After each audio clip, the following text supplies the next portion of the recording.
Here we are in December 2020. What a year. Yes, it's time to reflect on the year that was. We started off this year a little bit more optimistic in terms of economic growth, expecting slightly better than the 0.8% annual average growth over the last 5 years. We expected to come out of the technical recession. None of that, of course, happened. COVID-19 happened. Lockdown happened.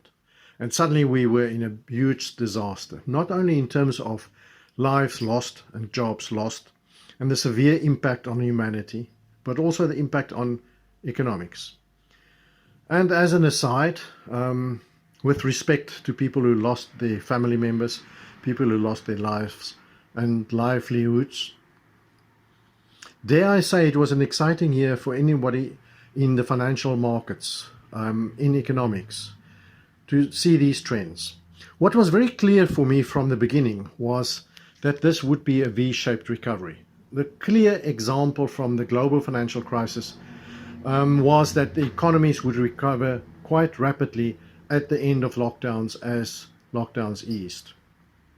Very few people believed this would happen in terms of the economic growth cycle, in terms of markets. But yes, we've seen the V-shaped recovery. Unfortunately, yes, there are still lots of risks.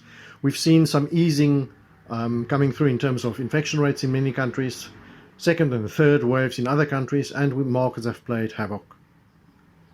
Vaccines have started coming through, and I think there is light at the end of the tunnel.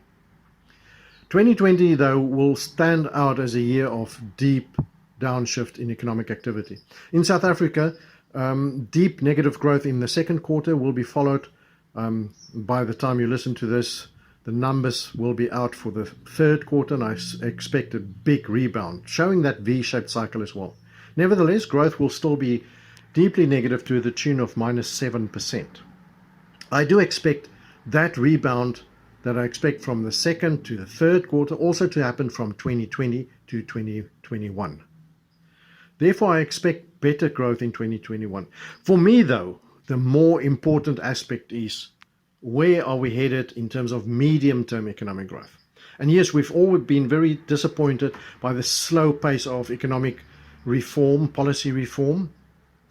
But I believe that medium-term growth, let's say that's 5-year growth from 2022 onwards, could be in the region of 1.5% to 2%. So we try to ignore the 2020 and 2021 years and focus on the medium term. But 1.5% to 2%, that's more than double the 0.8% annual average of the last 5 years to 2019.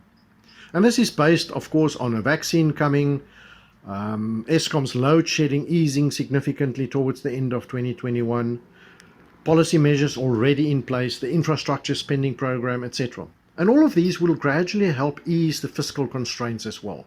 And yes, as I said earlier, lots of risks around all of these. But I believe the outlook is somewhat better.